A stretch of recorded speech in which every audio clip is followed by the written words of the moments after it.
एक मिशन जो किसी की जान बचाने के लिए शुरू हुआ था, लेकिन एक दिल दहला देने वाली त्रासदी पर खत्म हो गया। जी हाँ, ये बात है झारखंड में हुए एक एयर एम्बुलेंस क्रैश की। कुल 7 लोग, 7 जिंदगियां इस फ्लाइट पर सवार थे। सोचिए, एक मरीज था जिसे फौरन इलाज की जरूरत थी, उनके परिवार वाले थे, और वो पायलट और क्रू जिनकी जिम्मेदारी थी इन सबको दिल्ली तक महफूज पहुंचाने की। मकसद बिल्कुल साफ था और बहुत जरूरी भी।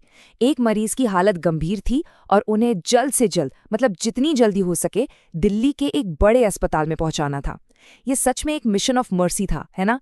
एक ऐसी उड़ान जिसमें हर एक पल, हर एक सेकंड कीमती था।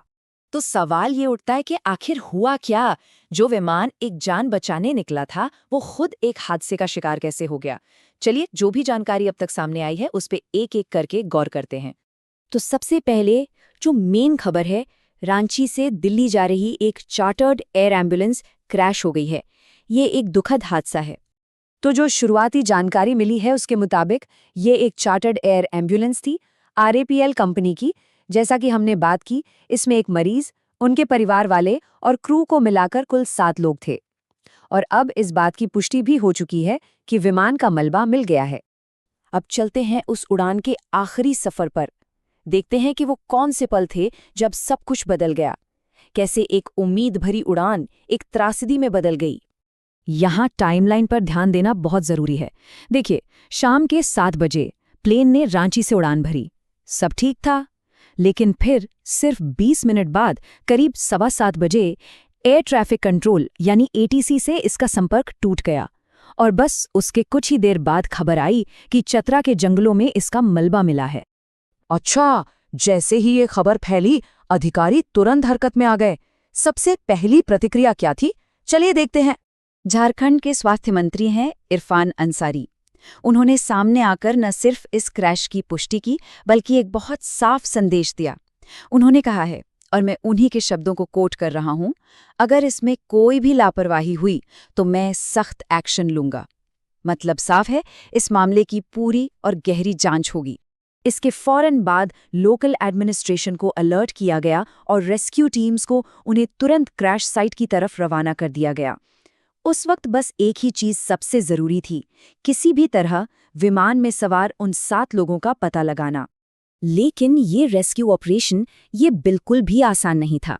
असल में सबसे बड़ी चुनौती तो वो जगह थी जहां ये हादसा हुआ। तो ये क्रैश हुआ कहाँ? ये हुआ चतरा के सिमरिया इलाके में। ये एक घना जंगली इलाका है, काफी दूर दराज और ऊबड़ खाबड़। मतलब वहां तक पहुंचना ही अपने आप में एक बहुत बड़ा चैलेंज था। अब सोचिए, रेस्क्यू टीम्स के सामने क्या क्या मुश्किलें थीं। एक तो घना जंगल जहां रास्ता बनाना भी मुश्किल। दूसरा, इलाका इतना रिमोट था कि वहां तक मदद पहुंचाना एक बड़ी लड़ाई थी। और इन सब के ऊपर से खराब मौसम। खबरें थीं कि उस इलाके में जोरों की बारिश और आंधी भी चल रही थी। मतलब जो काम पहले से ही मुश्किल था, वो और भी ज्यादा खतरनाक हो गया। तो इस पूरे हादसे के बाद अब कई सवाल हैं जो सबके मन में हैं, और जाहिर है जांच का पूरा फोकस अब इन्हीं सवालों के जवाब ढूंढने पर होगा। तो अभी की स्थिति क्या है, क्या पता है और क्या नहीं? देखिए, ये तो कंफर्म है कि प्लेन क्रैश हुआ है, उसका मलबा भी मिल गया है, और ये भी पता है कि उसमें 7 लोग थे। लेकिन जो सबसे बड़ा सवाल है वो अब भी बना हुआ है। उन 7 लोगों की हालत क्या है, उनका क्या हुआ, और साथ ही ये हादसा हुआ क्यों, इसकी असली वजह क्या थी, ये अभी तक पता नहीं चला है। अब बात करते हैं कि आखिर ये हुआ कैसे होगा। फिलहाल 2 बड़ी वजहें सामने आ रही हैं। पहली, खराब मौसम। जैसा कि हमने बात की, रिपोर्ट्स हैं कि उस वक्त इलाके में भारी बारिश और तूफान था। दूसरी वजह हो सकती है कोई बड़ी टेक्निकल गड़बड़ी। हो सकता है प्लेन में कोई ऐसी मैकेनिकल प्रॉब्लम आ गई हो कि पायलट का कंट्रोल ही खत्म हो गया। पर हाँ, ये सब अभी सिर्फ अंदेशे हैं, जांच के बाद ही सच सामने आएगा। तो अब बस इंतजार है।